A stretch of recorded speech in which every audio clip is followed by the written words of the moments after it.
The book of Zephaniah, chapter 1. The word of the Father, which came to Zephaniah, the son of Cushi, the son of Gedaliah, the son of Amariah, the son of Hezekiah, in the days of Josiah, the son of Ammon, king of Judah. The day of the Father, judgment on Judah. I will completely sweep away all things from the face of the land, the oracle of the Father. I will sweep away human being and beast alike. I will sweep away the birds of the sky and the fish of the sea. I will make the wicked stumble. I will eliminate the people from the face of the land, the oracle of the Father. I will stretch out my hand against Judah and against all the inhabitants of Jerusalem. I will eliminate from this place the last vestige of Baal, the name of the idolatrous priest, and those who bow down on the roofs to the host of heaven, and those who bow down to the Lord by swear, but swear by Milcom, and those who have turned away from the Father, and those who have not sought the Father, who have not inquired of him. Silence is in the presence of the Father, Most High, who I am. For near is the day of the Father. Yes, the Father has prepared a sacrifice. He has consecrated his guest. On the day of the Lord's sacrifice, the Father's sacrifice, I will punish the officials and the king's sons, and all who dressed in foreign apparel. I will punish on that day all who leap over the threshold, who fill the house of their master with violence and deceit. On that day, oracle of the Father, a cry will be heard from the fish gate, a wail from the second quarter, loud crashing from the hills. Wail, O inhabitants of Maktish, for all the merchants are destroyed, all who weigh out silver, done away with. At that time I will search Jerusalem with lamps.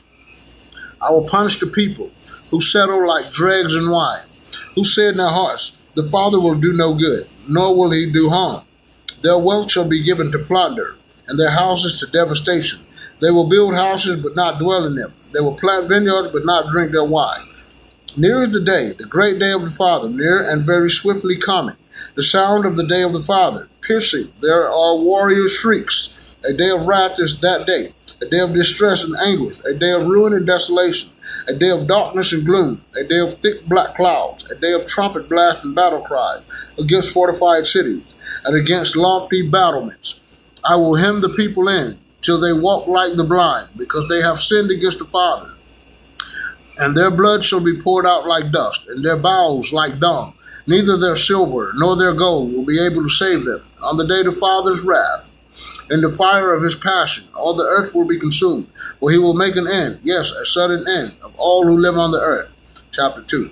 Gather together yourselves, O nation, without shame, before you are driven away like the shaft that disappears, before there comes upon you the blazing anger of the Father, before the Father comes upon you the day of the Father's anger. Seek the Father, all you humble of the land, who have observed his law. Seek justice, seek humility. Perhaps you will be sheltered on the day of the Father's anger. Judgment on the nations. From Gaza shall be forsaken, and Ashkelon shall be a waste. Ashdod they shall drive out at midday, and Ekron shall be uprooted. Ah, you who dwell by the sea coast, the nation of the Cherethites. The word of the Father is against you, O Canaan, land of the Philistines. I will leave you to perish without an inhabitant. You shall become fields for shepherds and folds for flocks. The seacoast shall belong to the remnant of the house of Judah. By the sea they shall pasture, in the houses of Ashkelon they shall lie down in the evening, when the Father, their great God, Most High, who I am, will take care of them and bring about their restoration.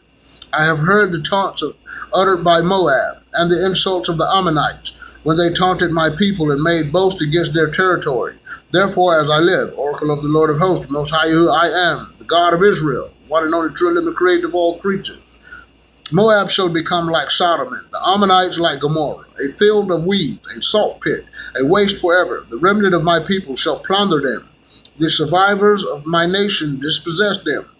This will be the recompense for their pride, because they taunted and boasted against the people of the Lord of hosts, Most High, who I am. The Father shall inspire them with terror, when he makes all the gods of the earth waste away. Then the distant shores of the nations, each from its own place, shall bow down to him.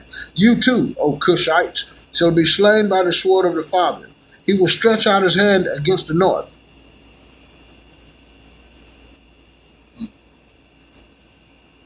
to destroy Assyria. He will make Nineveh a waste, dry as the desert. In her midst flocks shall lie down. all the wildlife of the hollows. The screech owl and the desert owl shall roost in her columns. The owl shall hoot from the window, the raven croak from the doorway. Is this the exultant city that dwelt secure, that told itself, I and there is no one else? How it has become a waste, a lair for wild animals. Those who pass by it hiss and shake their fists. Chapter 3. Jerusalem reproached. Ah, rebellious and polluted, tyrannical city. It listens to no voice, accepts no correction. In the Father it has not trusted, nor is drawn near to its God, the Father. Its officials within it are roaring lions. Its judges are desert wolves, and have no bones to gnaw by morning. Its prophets are reckless, treacherous people. Its priests profane what is holy, and do violence to the law. But the Father is in its midst, is just, doing no wrong. Morning after morning, rendering judgment, unfailingly at dawn. The wicked, however, know no shame. I have cut down nations, their battlements are laid waste. I have made their streets deserted, with no one passing through. Their cities are devastated, with no one dwelling in them. I said, surely now you will fear me. You will accept correction. They cannot fail to see all I have brought upon them. Yet the more eagerly they have done all their corrupt deeds. The nations punished and Jerusalem restored. Therefore wait for me, oracle of the Father, until the day when I arise to the accuser, as a accuser. For it is in my decision to gather nations, to assemble kingdoms, in order to pour out upon them my wrath, all my blazing anger. For in the fire of my passion all the earth will be consumed. For then I will make pure the speech of the people, that they may call upon the name of the Father, Most High, who I am, and serve him with one accord. From beyond the rivers of Ethiopia and as far as the recesses of the north, they shall bring me offerings. On that day you will not be ashamed of all your deeds when you rebelled against me. For then I will remove from your midst the proud braggarts, and you shall no longer exalt yourself on my holy mountain. But I will leave as a remnant in your midst, a people humble and lowly, who shall take refuge in the name of the Father, the remnant of Israel. They shall do no wrong and speak no lies, nor shall there be found in their mouths a deceitful tongue. They shall pasture and lie down with none to disturb them. Shout for joy, daughter Zion. Sing joyfully, Israel. Be glad and exult with all your heart, daughter Jerusalem. The Father has removed the judgment against you. He has turned away your enemy, the King of Israel. The Father is in your midst. You have no further misfortune to fear. On that day it shall be said to Jerusalem, do not fear. Zion, do not be discouraged. The Father, your God, Most High, who I am, is in your midst, a mighty Savior, who will rejoice over you with gladness, and renew you with his love, who will sing joyfully because of you, as on festival days. I will remove disaster from among you, so that no one may recount your disgrace. At that time I will deal with all who oppress you. I will save the lame and assemble the outcast. I will give them praise and renown in every land, where they were ashamed. At that time I will bring you home, and at that time I will gather you, for I will give you renown and praise among all the peoples of the earth, when I bring about your restoration before your very eyes. Save the Father, Most High, who I am. Thank you so much, Father. All praise and glory is yours.